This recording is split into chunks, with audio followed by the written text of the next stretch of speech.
So I finished the majority of the welding on the biggest spots that I found that had a lot of corrosion.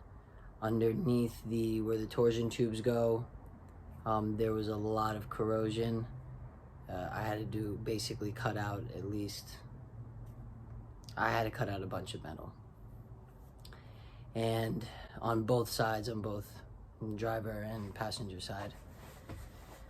And it was challenging because there were curvatures that I had to create, and you know, I had to do a lot of patchwork. The other thing that I did was underneath the bumper side, basically where the rear bumper connects to the frame of the car, though there was large sections that were really corroded on both driver. Basically how I did it was, once I cut all the bad metal out, I made templates out of cardboard, and I just cut them to size and tried to make it fit as best as I could. I was also able to make bends in the cardboard to kind of mimic exactly the piece I need to do. Then I took that template, put it on a sheet of metal, and cut it out, and I just continued this process over and over again.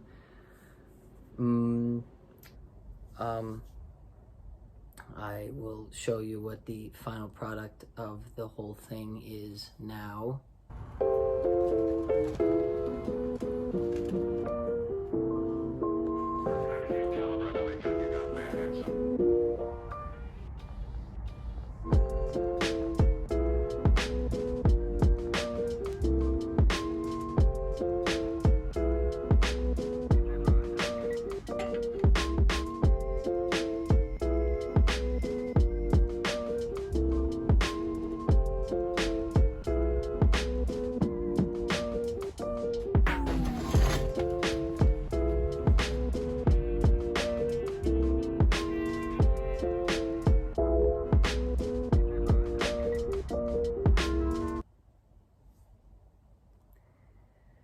Lastly, I have still quite a work to do on the rear end side.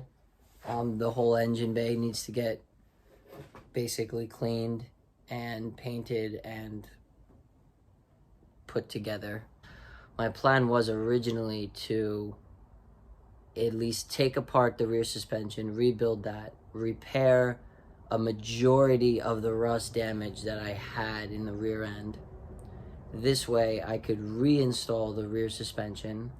I could put the car back on its four wheels, wheel it outside, clean basically the whole engine compartment and most underneath the car. This video was, most of the stuff was pretty redundant. It was just me cutting cardboard. I used a very thin cardboard. Cutting cardboard to use as templates, cut it out of the sheet metal, make my bends, make my curvature, and weld the pieces on. I had to do a lot of patchworking, only because I